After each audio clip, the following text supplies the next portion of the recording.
fillah, saudara-saudariku yang semoga Allah merahmati kita semua di kesempatan malam hari ini ya, bersama pekerja mengaji ya, dan teman-teman saudara-saudari dimanapun Anda berada.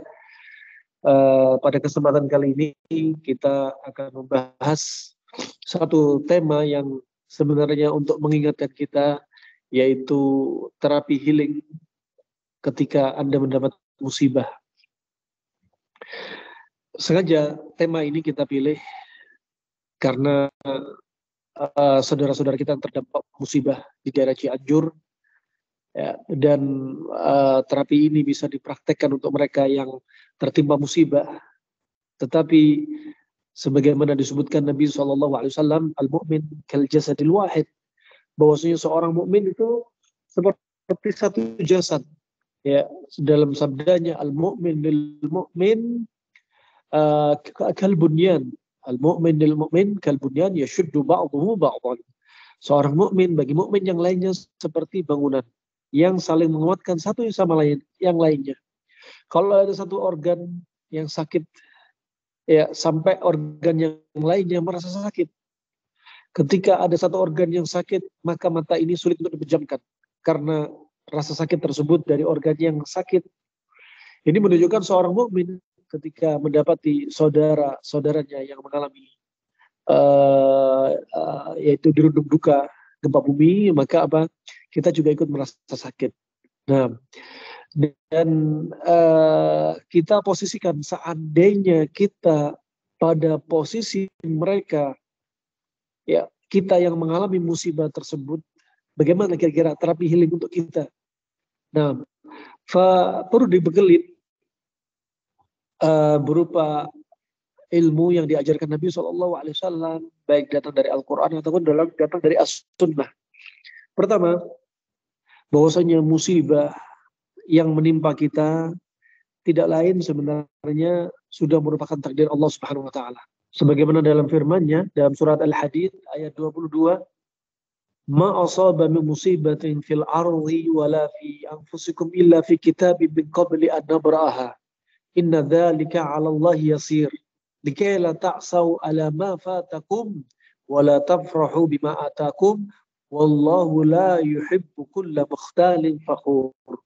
Kata Allah Subhanahu wa taala dalam firman-Nya ini, tidaklah musibah yang menimpa di bumi, yang terjadi di bumi, dan juga tidaklah yang terjadi kecuali pada diri kita sendiri, ya itu semua pasti sudah dicatat di mana? Di Lauhil Mahfuz, dalam takdir Allah Subhanahu wa taala, sebelum apa? Sebelum Allah menciptakan semua ini. Ya, sebelum Allah menciptakan musibah ini, sebelum Allah menciptakan manusia, sebelum Allah menciptakan langit dan bumi, ya Allah sudah catat takdir. Dan ini apa? Inna dzalika 'ala Allah yasir. Dan bagi Allah Subhanahu wa taala ini sangat mudah. Ini sangat mudah. Dan ketika orang sedih, dirundung masalah, baik masalah ya terkait urusan rumah tangga dia, baik masalah terkait ekonomi dia, baik masalah terkait dengan musibah apapun dari kerabatnya yang wafat misalnya, atau musibah seperti gempa bumi yang mungkin Anda rasakan di Bandung pun terasa, di Bogor terasa, di Jakarta terasa, ya ingatlah ya bahwasanya Allah Subhanahu wa taala telah berfirman, "Wabasyiris sabirin." Dan bergembiralah orang-orang yang sabar. Ya, bergembiralah orang-orang yang sabar. Ini kabar dari Allah Subhanahu wa taala. Orang yang sabar akan diberi pahala oleh Allah Subhanahu wa taala. Ya. Dan mereka akan dijanjikan dengan kegembiraan bagi yang sabar. Siapa mereka? Alladzina idza asabatuhum musibah qalu inna lillahi wa inna ilaihi raji'un. Yaitu mereka-mereka yang tatkala mereka ditimpa musibah, mereka mengucapkan innalillah wa inna ilaihi raji'un. Sesungguhnya kami ini hanya milik Allah Subhanahu wa taala dan kepada Allah lah kami akan kembali. Ya. Ulaika alaihim salawatu min rabbihim wa rahmah wa ulaika humul muhtadun. Dan mereka inilah selain mendapat kabar gembira, mereka dipuji oleh Allah Subhanahu wa taala. Mereka juga mendapat rahmat dari Allah Subhanahu wa taala. Terkait dengan kesedihan, terapi healing kesedihan, ada 3 hal yang perlu diperhatikan. Yang pertama, yang perlu diperhatikan ketika Anda sedih, ya, ada terapi yang diajarkan Nabi SAW, baik dari perbuatan, ya, baik dari ucapan, baik terkait dengan hati. Yang kedua, ya, terapi pengobatan yang bisa dipegang, yang bisa dirasakan, yang bisa dimakan untuk orang yang mengalami sedih. Dan terapi yang ketiga adalah terapi yaitu dengan membenarkan mindset kita ketika Allah berikan takdir buruk kepada manusia. Nah, yang pertama, subhanallah, ketika sedih, kebiasaan Nabi SAW, beliau justru kembali kepada Allah Subhanahu Wa Taala. Nabi SAW, ya,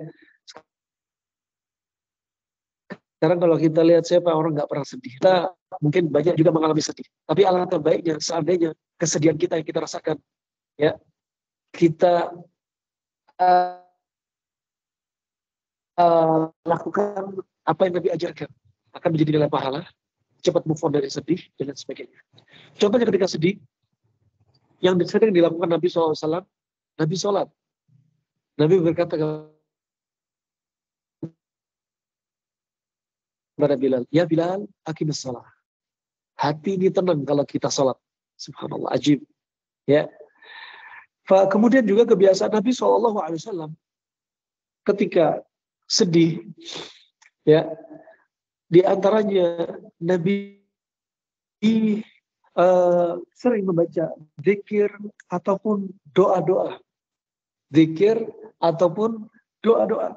Seperti contohnya, ya, yang sabit dari Nabi SAW, ya, la ilaha illallahu al-azim al-halim. La ilaha illallah, la ilaha illahu, la ilaha illallahu rabbul arshil azim. La ilaha illallah rabbus samawati sab' wa rabbul ard, rabbul arshil karim. Doa ketika sedih. Kalau Anda perhatikan doa-doa sedih yang diajarkan Nabi SAW, rata-rata doanya yaitu mengembalikan tauhid kita, menguatkan tauhid kita.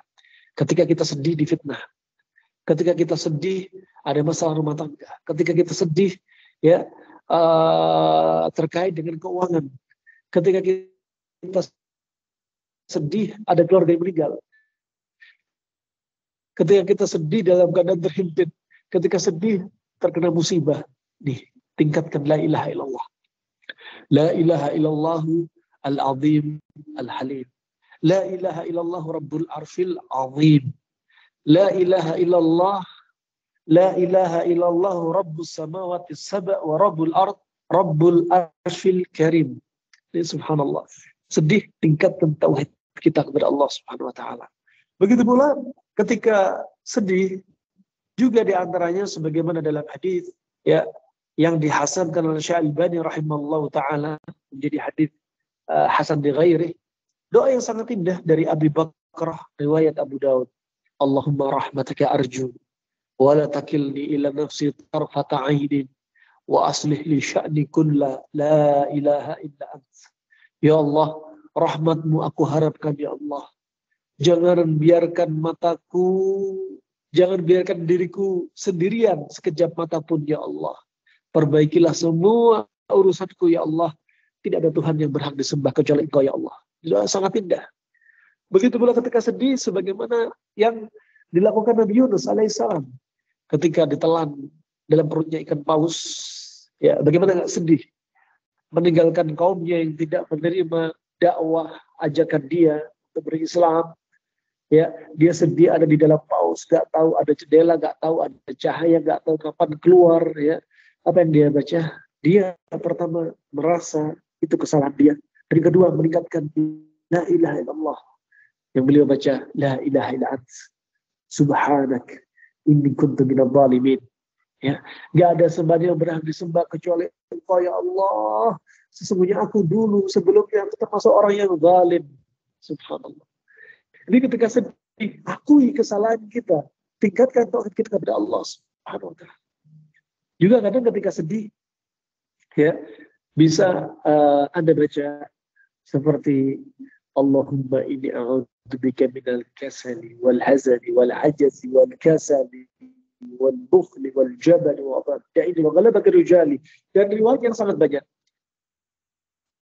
Ya Allah, aku berlindung kepadamu ya Allah, ya, dari rasa sedih, gundah gulana. Itu penting biar kita nggak sedih, ya, biar kita nggak termakan sedih, cepat move on dari sedih. Sedih wajar, ya, semua bisa mengalami sedih, tapi jangan sampai terlarut-larut, berlarut-larut, akhirnya sedih itu akan menggerogoti diri kita, menyebabkan kita terjatuh dalam penyakit. Nah, subhanallah, ketika sedih wajar. Nabi SAW ketika ditinggal wafat 3 putranya, Abdullah, Ibrahim, Qasim, Nabi sangat sedih. Nabi menangis. Kemudian Hudzaifah berkata, ya Rasulullah, abkad, ya Rasulullah, kau menangis ya Rasulullah? Kata Rasulullah, ya Hudzaifah, innaha rahmah. Ya Hudzaifah, sesungguhnya ini adalah rahmah. Sayang, ya, wajar, tapi nggak boleh berlarut-larut. Demikian, ketika sedih juga di antaranya dianjurkan untuk banyak membaca Al-Quran. Allah sudah berfirman, ala bidzikrillahi tatma'innul qulub. Bukankah dengan zikir kepada Allah hati Anda akan tenang,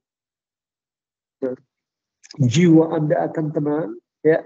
Zikir kepada Allah, dan ummul zikir, induknya dari zikir itu adalah Al-Quran. Induknya zikir adalah Al-Quran.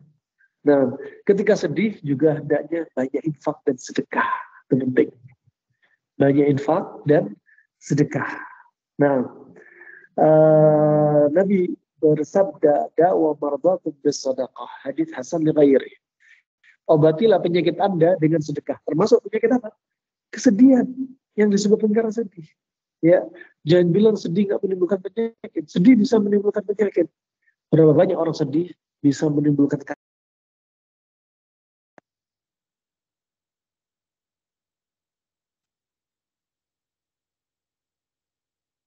Qasim, Nabi sangat sedih. Nabi menangis. Kemudian Hudzaifah berkata, ya Rasulullah, abkad, ya Rasulullah, kau menangis ya Rasulullah? Kata Rasulullah, ya Hudzaifah, innaha rahmah. Ya Hudzaifah, sesungguhnya ini adalah rahmah. Sayang, ya, wajar, tapi nggak boleh berlarut-larut. Demikian, ketika sedih juga di antaranya dianjurkan untuk banyak membaca Al-Quran. Allah sudah berfirman, ala bidzikrillahi tatma'innul qulub. Bukankah dengan zikir kepada Allah hati Anda akan tenang, jiwa Anda akan tenang, ya. Zikir kepada Allah, dan ummul zikir, induknya dari zikir itu adalah Al-Quran. Induknya zikir adalah Al-Quran. Nah, ketika sedih juga hendaknya banyak infak dan sedekah. Itu penting.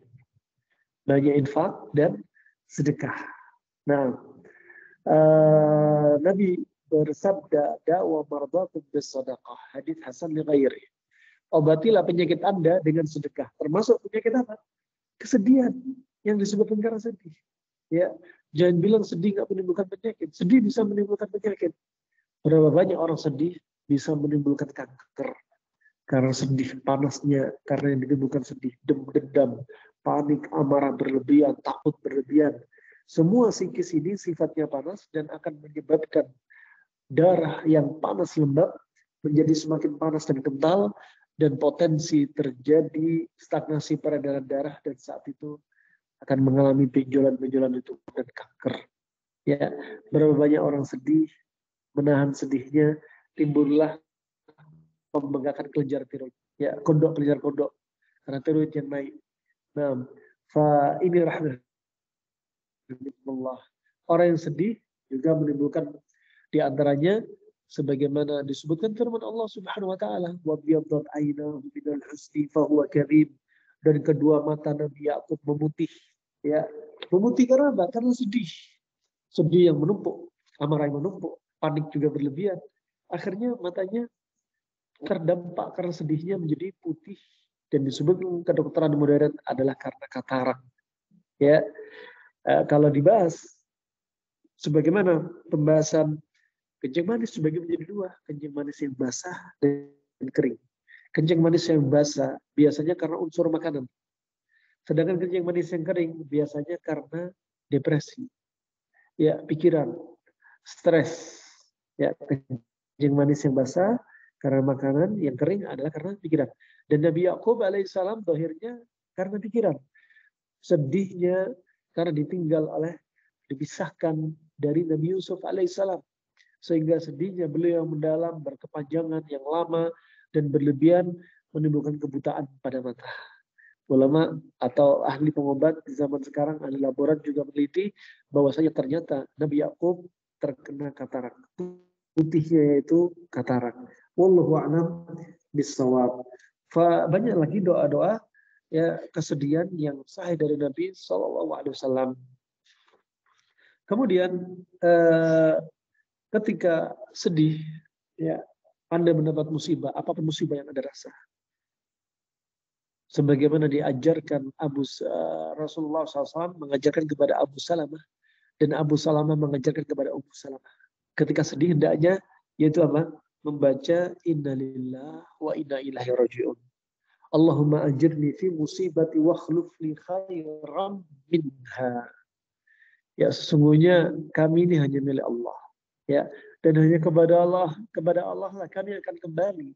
Ya, ya Allah, berikan kami pahala yang banyak, gantikan musibah ini dengan lebih baik. Subhanallah. Ummu Salamah membaca zikir ini ya betul-betul dari ujung lisannya. Makanya kalau istighfar jangan ujung lisan. Ketika istirja innalillahi wa inna ilaihi raji'un jangan ujung lisan, tapi dalam hatinya. Ya. Dia yakin Allah akan berikan kepada dia pahala kepada Ummu Salamah dan Allah akan ganti dengan yang lebih baik. Akhirnya Ummu Salamah sampai berazam dia nggak akan mau menikah kecuali dengan laki-laki yang lebih baik dari Abu Salamah. Karena Abu Salamah bagi Ummu Salamah adalah laki-laki yang baik bagi dia. Ya, bagaimana memperlakukan istri sangat baik. Bagaimana Ummu Salamah diperlakukan oleh Abu Salamah sebagai seorang istri sangat baik. Abu Salamah rajin ibadah, Abu Salamah juga Masya Allah dekat dengan Nabi SAW, sehingga dilihat Abu Salamah sangat saleh.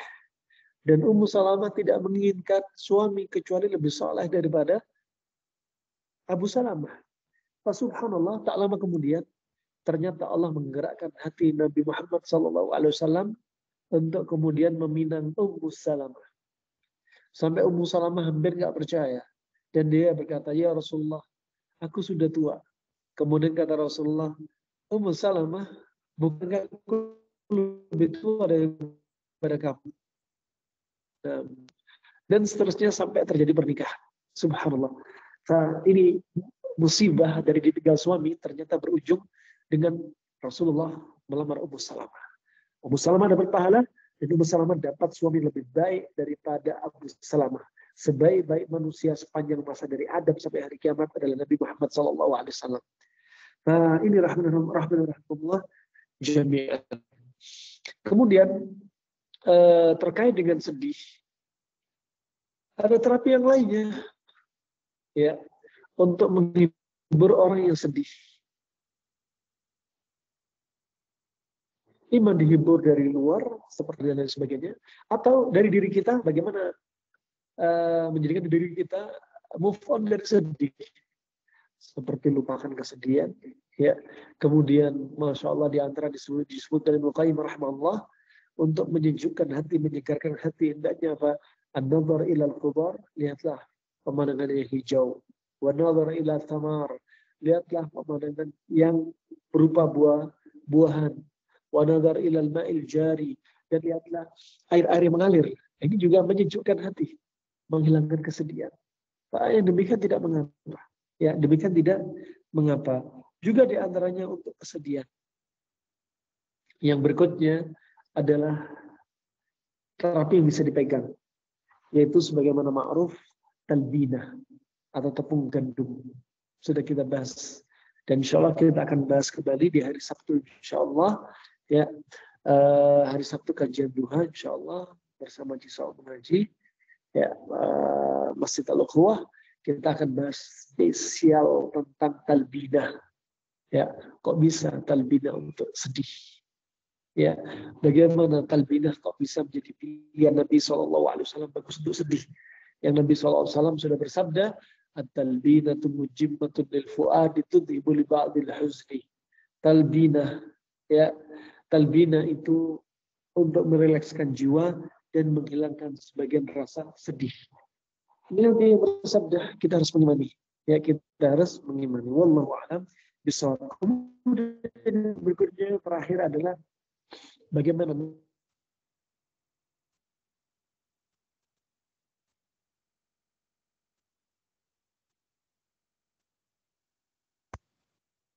bersabar ya teman-teman. Signalnya di tempat Ustadz memang lagi rendah ini. Jadi kita sama-sama doain mudah-mudahan lebih lancar. membentuk mindset Anda ketika ada di timpa musibah. Ya, pertama hadirkan bahwasanya semua kita kalau milik Allah, kalau Allah sesuatu bapak ibu kita, nah maka itu termasuk apa? Kita dititipi oleh kerabat yaitu berupa bapak ibu kita. Ketika Allah cabut mereka, kita jangan tahan mereka, jangan tahan orang tua kita. Karena itu bilanya Allah Subhanahu Wa Taala sehingga dada lebih lebar. Nah, berikutnya juga di antara obatnya adalah perlu difahami bahwasanya musibah itu sifatnya panas, kata Ibnu Qayyim rahimahullah ta'ala. Nah, maka yang panas ini hendaknya didinginkan dengan keliling-keliling seperti ketika ada masalah misalnya, ya hendaknya dia paham bahwasannya yang panas ini perlu didinginkan. Dinginkan dengan tadi zikir. Kedua apa? Banyakin makanan yang sifatnya dingin. Contohnya labu kuning. Kalau dari Nabi dari talbinah. Kemudian labu kuning. Dan yang lainnya. Berarti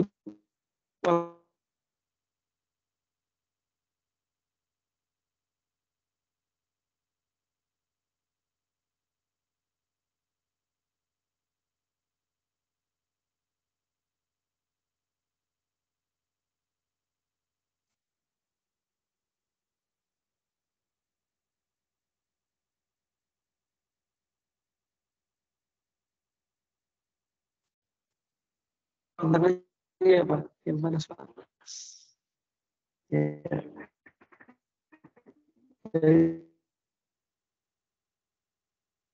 Ketika orang sedih dikasih minuman jahe, ya, dan sebagainya.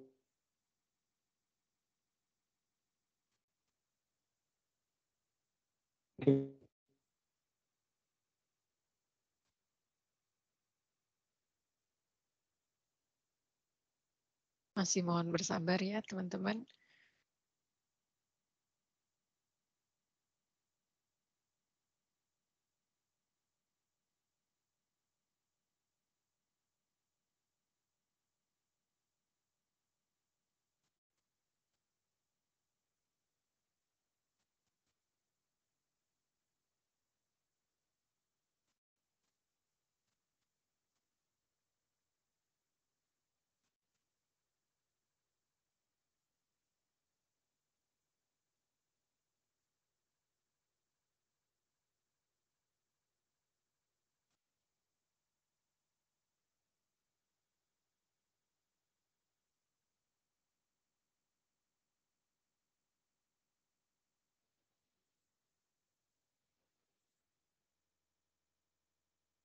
Baik.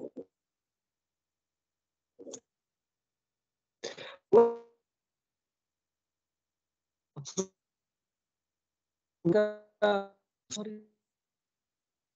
Barangkah Allah juga akan pernah, ya. Maka nggak ada solusi ketika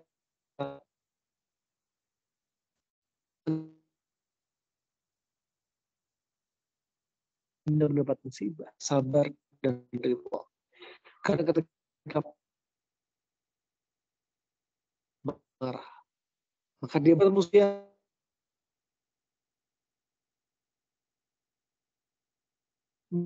Musibah kalau dapat musibah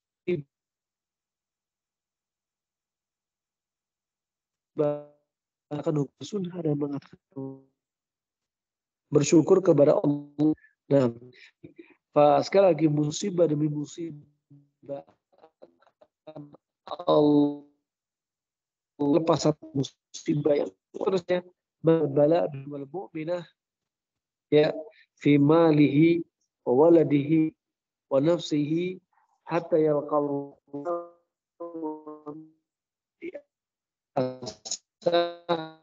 Allah pada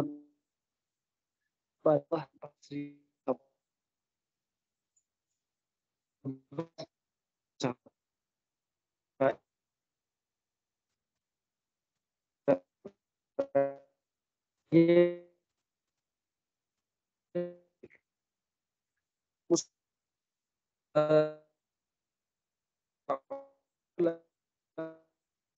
ya Anda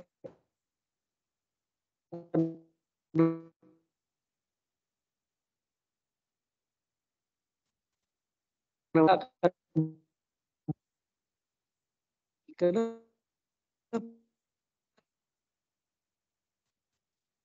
surga apa usia ya dulu takdir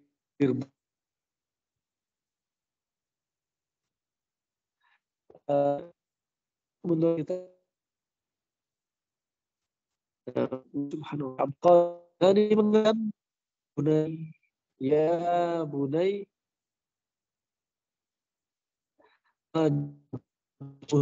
illa hinak ya litamtahina imanak wa sabr. Sesungguhnya musibah itu datang bukan untuk mencela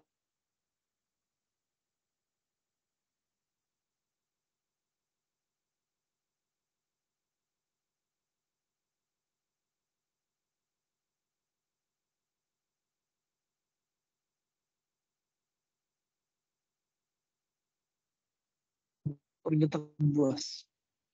Dan binatang buas tidaklah makan bangkai. Apa artinya? Takdir buruk dari Allah akan mencari hati yang sehat. Dia tidak mau mencari hati yang mati. Ya, alias bangkai, alias hati-hati orang tidak beriman kepada kuasa.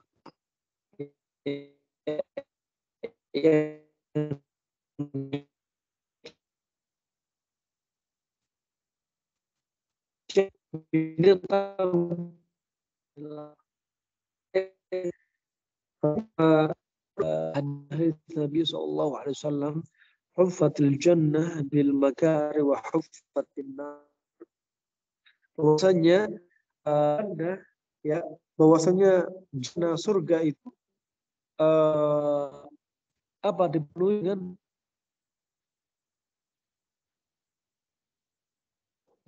ya sesuatu yang berat termasuk ya tapi dosa dihapuskan. Antar itu menuju syahwat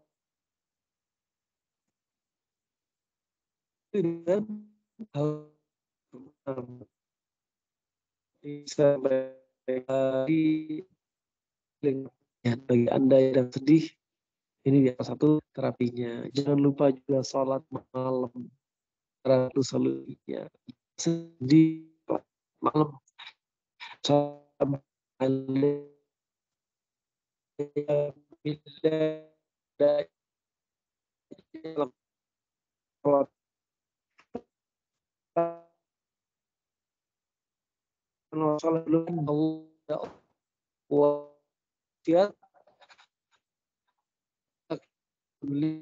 dosa bahkan dia juga sebagai obat untuk penyakit jasad. Pak, ini bisa saya sampaikan kembali kepada Kang Zai. Baik, Masya Allah ya Ustazi, syukur jazakallahu khairan untuk penjelasannya. Namun mohon maaf ya Ustazi, tadi beberapa waktu ada yang terputus-putus atau terpatah-patah Ustaz penyampaiannya. Mungkin sinyal juga, mungkin terkendala sinyal Ustaz. Begitu, namun ala kulli hal, alhamdulillah sebagian besar telah kami tangkap. Baik, untuk selanjutnya kita memasuki sesi 2, yakni sesi tanya jawab. Bagi jamaah yang ingin bertanya, disilahkan pertanyaannya dapat disampaikan melalui WA tanya jawab pekerja mengaji di 0812227457 ataupun juga melalui raise hand atau bertanya secara interaktif melalui raise hand pada aplikasi Zoom meeting ini.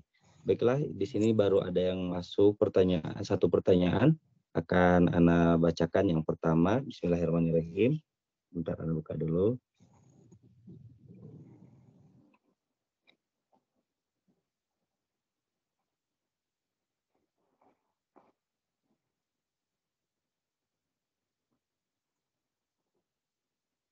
Yang pertama, mohon maaf tidak disebutkan namanya.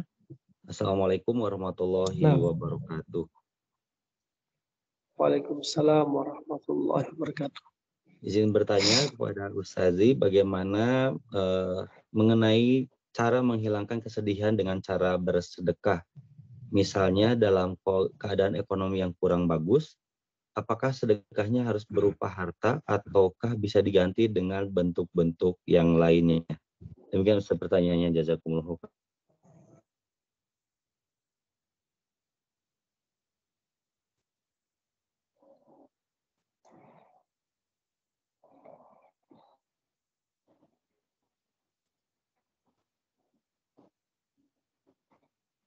Halo.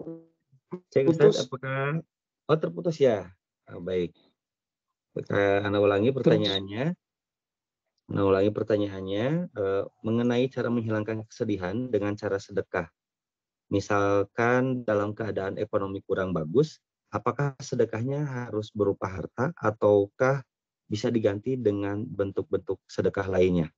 Demikian Ustaz pertanyaannya.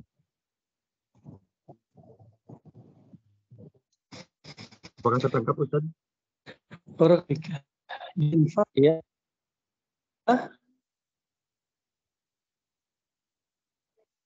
Nah, jadi ada istilah infak, ada istilah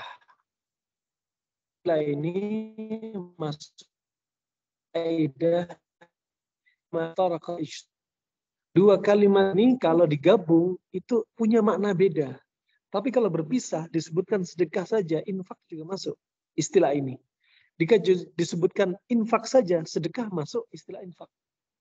Ya, tetapi kalau dari sisi umum dan khusus, sedekah itu lebih umum dan infak lebih khusus. Ya, dan infak itu lebih khusus dari sisi apa? Dia lebih condong ke arah harta berupa uang. Itu infak.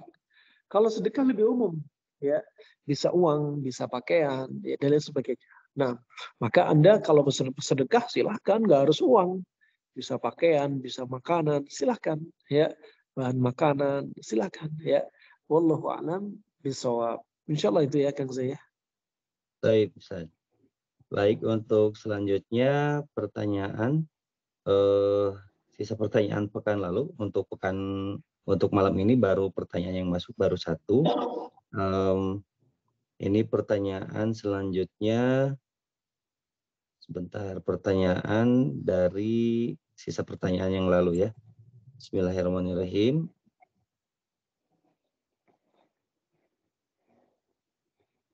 Jika jeruk nipis adalah dingin dan keras, apakah benar jika malam hari kita meminum perasan jeruk nipis atau lemon bisa membakar lemak dari makanan yang kita konsumsi?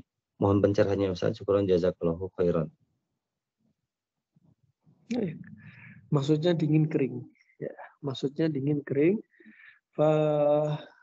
Di atas jam 8, di atas jam 9 tidak direkomendasi untuk konsumsi apapun. Ya. Walaupun buah, walaupun air. Tapi sekali lagi ini bukan dari Nabi SAW, tapi teori kedokteran klasik, ya, Arab maupun selain Arab. Nah, kenapa demikian? Karena pencernaan sedang istirahat. Kalau pencernaan istirahat, jangan dikasih herbal pun jangan. Terlalu banyak air pun jangan. Nah, terlalu banyak air pun juga diperhatikan. Makanya waqulu washrabu wala tusrifu, nggak boleh minum berlebihan juga. Nah, di malam hari juga nggak boleh berlebihan. Nah,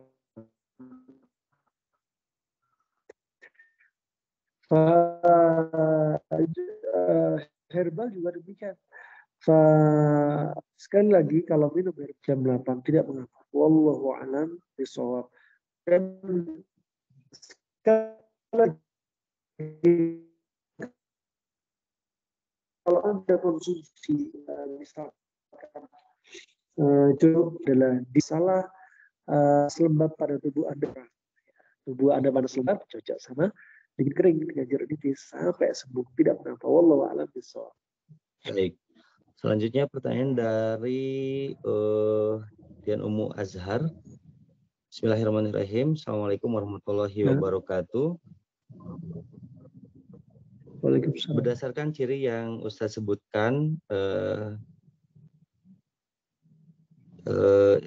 Ana ini termasuk jenis dingin lembab, tapi Ana punya riwayat hipertensi.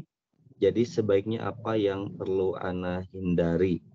Makan apa yang sebaiknya banyak dikonsumsi dan obat herbal apa yang baiknya Ana pakai apabila tensi Ana naik? Selama ini, ini 3 pertanyaan ya. Baik, yang pertama dulu Ustaz. Termasuk jenis dingin lembab, tapi Ana punya riwayat hipertensi, jadi sebaiknya apa yang perlu Ana hindari? Demikian Ustaz. Pertanyaan pekan lalu. Nah, para konflik. Nah, Ana misalkan untuk masalah makan tetap panas dingin, ya. Kondisi panas dingin tetap, ya. Jadi makanan tetap sebagai dia sudah sebagai obat. Karena panas dingin ini sebagai apa? Imbang kondisi tubuh, ya, termasuk yang mengatur obat. Ada yang punya masalah,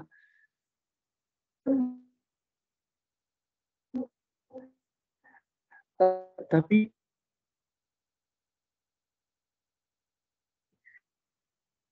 yang pernah terjadi kasus orang yang punya darah tinggi dengan darah tingginya panas. Bagaimana caranya? Caranya ya tuli, ya, diseduh dengan air panas. Orang ini berlihat kondisi pusat enggak rekomendasi. Nah, kalau Anda punya darah tinggi, ya, Anda punya darah tinggi, pertama panas dingin lanjut, kedua Anda bisa konsumsi seperti daun rosella, ya, daun rosella. Maka cocok insya Allah Anda yang punya masalah, 2 masalah ini, ya, masalah tubuh dingin lembab dan tapi apa, punya darah tinggi. Wallahu a'lam bishawab. Baik, untuk selanjutnya pertanyaan yang sesuai dengan tema pada malam hari ini. Bismillahirrahmanirrahim. Barakallahu fikum ya Ustazi dan juga tim. Semoga Allah berikan perlindungan dan keberkahan. Amin ya rabbal alamin. Kenapa perempuan, khususnya ibu-ibu, lebih mudah untuk sedih ya Ustaz? Terutama karena monoton dan sulit kajian karena harus menjaga anak. Demikian pertanyaannya. Jazakallahu khairan. Ya, betul. Iya, nah, kenapa? Ya memang ini jadi apa? Jadi medan jihadnya wanita. Jadi medan jihadnya wanita. Nah, dan surga mereka ya di sini, nggak jauh-jauh, di rumah. Mereka berjihad ya di rumah. Ya, surga mereka ya di rumah. Ya, makanya Nabi bersabda ketika mendapati wanita yang baru menikah, kata Nabi SAW, huwa jannatuki wa naruki. Suami kamu ya bisa jadi surga dan neraka bagi kamu. Beratnya di situ. Nah, kenapa mereka lebih sering depresi? Ya, karena stresornya banyak. Pertama, mereka seringnya di rumah. Ya, seringnya mereka di rumah. Ya, hanya lihat anak, lihat dapur, lihat piring, lihat sapu, cucian dan lain sebagainya. Sedangkan laki-laki di luar, ya.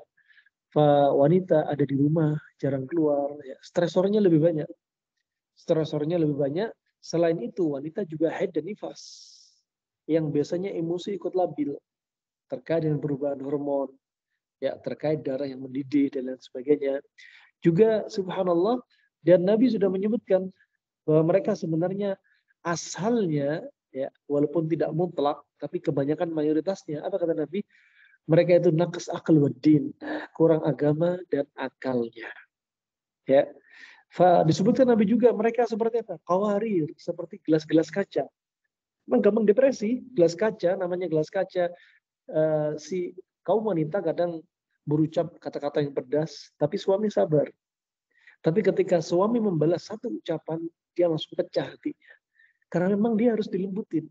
Dan wanita itu bengkok, diciptakan dari tulang rusuk.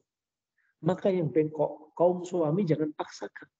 Kaum suami menikmati wanita yang ada pada wanita dalam keadaan dia tetap bengkok. Jangan diluruskan.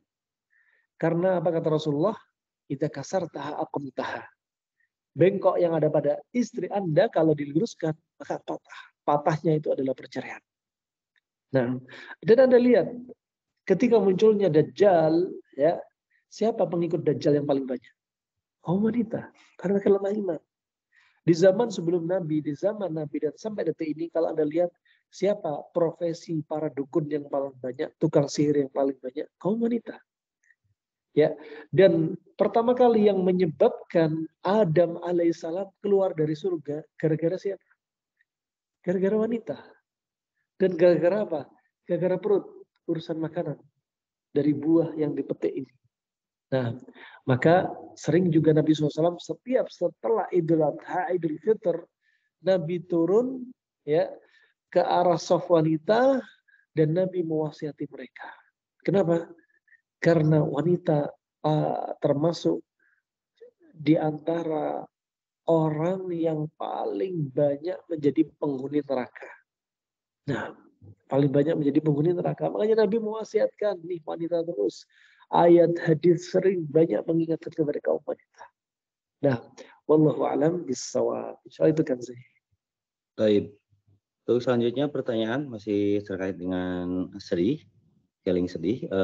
Yang selanjutnya ini pertanyaan, bagaimana jika seseorang itu sifat tubuhnya dingin dan ia bersedih, dalam kurung sifatnya dingin. Bagaimana ya Ustaz? Dia tubuhnya dingin dan dia sedih. Iya, betul. Nah, tenaganya sudah habis. Ya, orang sudah sedih, tambah tubuhnya dingin, tenaganya sudah habis. Maka dia saatnya butuh untuk menguatkan, memanaskan. Ya, di antaranya sebagai tonik bagi ginjal itu tepung gandum. Walaupun dia sifatnya dingin, tapi meningkatkan tenaga. Juga di antaranya labu kuning. Di antara labu kuning. Nah, kalau ternyata gara-gara sedih, ya, gara-gara sedih, tenaga dia habis, masih tetap dia bisa konsumsi untuk menaikkan tenaga dia, walaupun seperti, ya, contohnya sari kurma, ya, atau makan kurma. Nah, dia sedih, tapi tenaga habis, ya, karena sedih yang berkepanjangan jadi badannya kurus misalkan. Maka dia butuh untuk meningkatkan tenaganya. Wallahu a'lam bishawab. Baik. Pertanyaan selanjutnya, ini ada sisa pertanyaan pekan lalu dari Dian Ungu Azhar. Makanan Nah, apa yang sebaiknya banyak dikonsumsi dan obat herbal apa yang sebaiknya anak konsumsi apabila tensi anak sedang naik? Demikian Ustaz pertanyaannya. untuk menurunkan tensi banyak jalan, ya, banyak cara. Nah, banyak cara, masya Allah ajib di antaranya teh bunga rosella itu bisa menurunkan tensi, menurunkan asam urat, menurunkan gula darah, mengencerkan darah, itu ajib, manfaatnya banyak banget. Nah, manfaatnya banyak banget. Juga bisa Anda konsumsi makan salad ya dari campuran salad tersebut. Nggak harus Anda pakai mayones, pakai minyak zaitun sebagai pengganti mayones juga sangat bagus. Ya, Anda menambahkan kol warna ungu, kol ungu. Kol ini sangat manjur untuk kolesterol, ya, sangat manjur untuk kolesterol. Nah, juga bisa diantaranya menggunakan dengan cuka apel dan madu ditambah dengan air. Wallahu a'lam bishawab. Sangat banyak sekali resep-resep untuk menurunkan, apalagi kalau Anda sudah pegang konsep panas dan dingin. Wallahu a'lam bishawab. Baik, Masya Allah. Masih terkait dengan hipertensi, jika selama ini mengkonsumsi cincau hijau, apakah boleh untuk kondisi tubuh anak yang dingin lembab? Demikian Ustaz. Nah, barakallahu fiik. Biasanya ya herbal yang pahit-pahit ini condongnya dia ke arah panas. Ya, ke arah panas dan dia warnanya hitam. Ya. Maka kalau Anda ada masalah dingin tidak mengapa. Ya, dia juga biasanya menimbulkan resep detox, membersihkan racun. Ya, membersihkan racun. Tapi sekali lagi, kalau rutin-rutin sebagai dosis obat, Anda harus bisa tahu sebelum menggunakan sebagai obat, makanan sebagai obat, Anda harus tahu kondisi tubuh Anda. Ya, karena herbal dibagi menjadi dua, herbal harian dan herbal insidental. Herbal harian, contoh seperti bawang putih yang masak hanya dosis sedikit. Dan herbal insidental adalah ketika dibutuhkan. Ya, misalkan ketika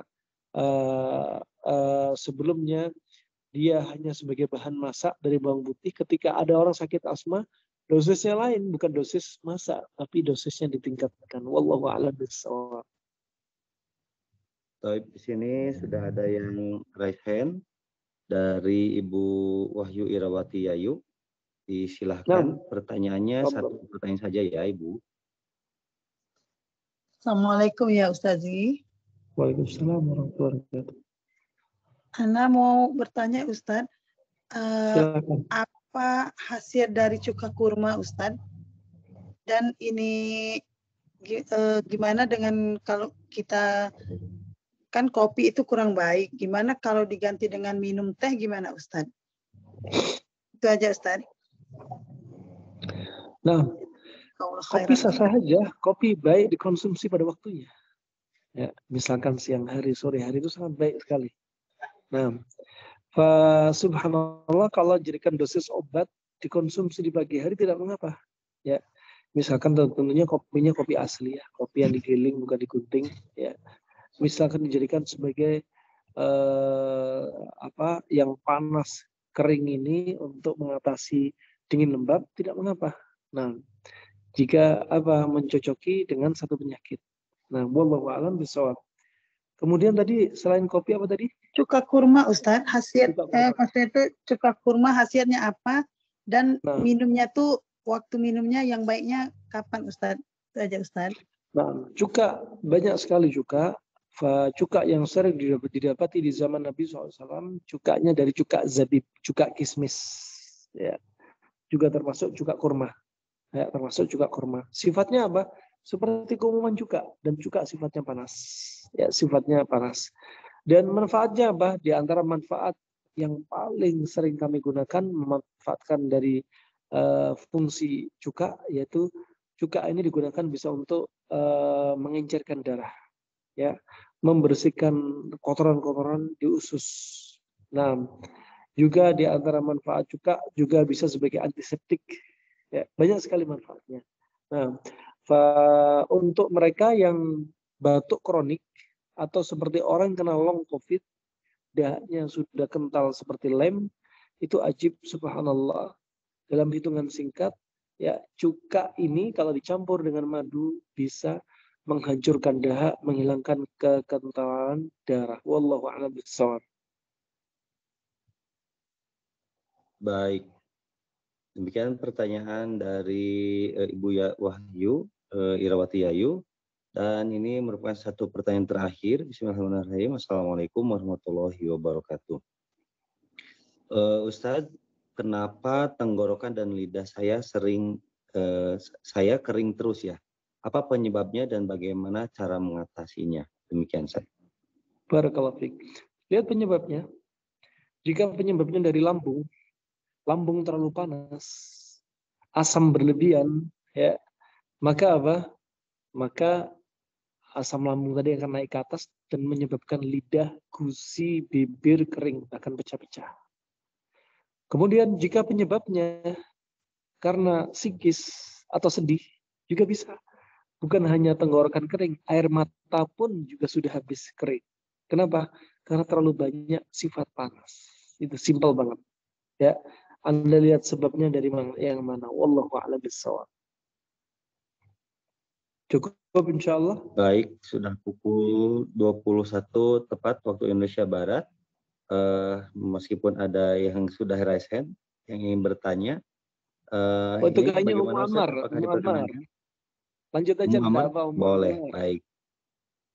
Baik, untuk Ummu Amr disilahkan dari Saung Ukwal, Amerika dan Kanada. Silakan. Iya, jazakumullahu khairan host dan jazakumullahu khairan Ustadz atas materi penjelasannya. Cuma kalau Ustadz berkenan, tadi banyak sekali poin-poinnya yang agak terlewat. Jadi kalau Ustadz boleh sebelum nanti mengakhiri kajiannya, bolehkah poin-poinnya saja Ustadz sebutkan kembali untuk melengkapi catatan kami? Itu request yang pertama, Ustadz. Yang kedua, Ustadz, apakah kalau kita bangun tidur pagi itu bagus mengkonsumsi air soda atau sparkling water, Ustadz? Jazakumullahu khairan. Wa jazakillah khair. Kalau ingin back to nature, paling baik back to nature ala Nabi. Ya, kalau urusan agama nggak usah tanya, jelas. Ya, harus kembali kepada Nabi. Urusan dunia ternyata juga perlu kita tadabburi. Pasti kehidupan Nabi yang sederhana, simpel ini sangat banyak manfaatnya. Nabi SAW, ya, kalau bangun tidur, di antara yang sering beliau lakukan adalah bersiwak. Dan sering orang tidur itu dahak numpuk di lambung. Dan siwak sifatnya panas untuk menghilangkan dahak. Dan juga bangun tidur Nabi minum air rendaman kurma atau air nabits. Ya, air nabits ketika perut kosong nih yang manis-manis nih ajib. Ya, itu ya. Pak nggak usah minum yang bersoda. Kenapa sih dia berasumsi minum minuman bersoda? Karena dia tahu lambung dia panas. Ya, iya yang taunya panas. Kalau ada lambung berdahak dikasih soda, ya tambah lembab, akhirnya mata kabur, kepala berat, bangun enggak bergairah, ya. Kenapa? Karena salah konsep. Nah, kemudian terkait dari pengobatan sedih, rangkumannya, ya, terkait sedih, pertama ada 3 terapi nih. Terapi yang satu, terapi yang nggak bisa dipegang, maknawi. Dengan cara apa? Ya, diantaranya dengan banyak doa zikir kesedihan. Apa saja? Nah, simak tadi. Kemudian diantaranya apa? Salat. Itu penting. Kemudian apa? Banyak infak dan sedekah. Ya. Kemudian diantaranya juga apa? Diantaranya terapi kesedihan, ya, baca Al-Quran juga. Terapi kesedihan. Ya. Rutinkan, dawamkan diri Anda dengan Al-Quran. Menjadi hati yang selalu riang gembira. Jangan lupa juga biar hati menjadi hati yang baik, bangun tidur baca doa, alhamdulillahilladzi ahyana ba'da ma amatana wa ilaihin nusyur, kemudian berwudu, kemudian sholat. Ya, ketika itu 3 ikatan yang di leher bikin orang sedih, nggak bergairah, hatinya buruk, dilepaskan. Paginya kata Rasulullah, fa asbaha rajulan thayyiban nafs nasyita. Paginya akan menjadi orang yang hatinya baik dan semangat. Ya, juga kemudian terapi kesedihan yang bisa dipegang seperti apa? Talbinah, tepung gandum. Ya, tepung gandum, bukan oatmeal, tapi tepung gandum sudah jadi tepung. Nah, yang juga menjadi terapi kesedihan, di antaranya ada terapi yang bisa dipegang tadi talbinah, dan yang ketiga adalah mindset. Nih.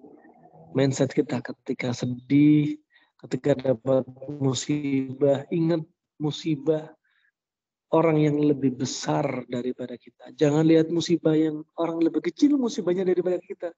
Contoh ketika ada gempa bumi, dia mikir dah musibahnya paling besar dah, nggak ada yang ngalahin dia. Jangan.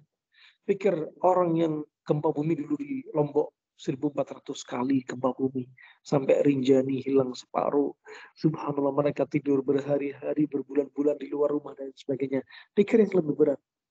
Kalau kita mikir yang lebih ringan, kita nggak menjadi manusia yang qanaah. Gitu. Kemudian kembalikan kepada Allah. Semua ini hanya milik Allah. Jika Allah mengambil haknya, kita jangan paksakan. Ya, dan seterusnya. Semoga bermanfaat yang sedikit ini. Sekali lagi alafu minkum, jika ada keterbatasan apa yang saya sampaikan, ya, jika ada benarnya dari Allah SWT. Kajian kali ini bagi pulara dimanapun banyak-banyak diperkirakan akan ada gempa-gempa susulan yang akan terasa. Ya, banyak bertobat kepada Allah Subhanahu Wa Taala. Di zaman Nabi SAW nggak pernah terjadi gempa. Zamannya Abu Bakar Siddiq nggak pernah gempa. Zamannya Umar bin Khattab baru gempa baru sekali pada tahun 20 Hijriah. Setelah itu gempa bertubi-tubi. Ya, baina yadis sa'ah sanawatun az-zalazil. Ketika mendekati hari kiamat nanti, tahunan itu isinya gempa terus. Dan aplikasi BMKG menunjukkan di Indonesia setiap jamnya selalu ada yang gempa. Maka siapkan diri kita semua. Ya, semoga meninggal dalam keadaan husnul khatimah. Semoga Allah jadikan saudara-saudara kita di Cianjur sabar. Ya, bagi mereka-mereka yang berbuat maksiat, semoga Allah berikan petunjuk. Ya, semoga Allah terima taubatnya. Bagi kita yang masih hidup, semoga Allah jadikan sebagai insan yang selalu ingat kepada Allah Subhanahu Wa Taala. Semoga Allah segera angkat gempa ini.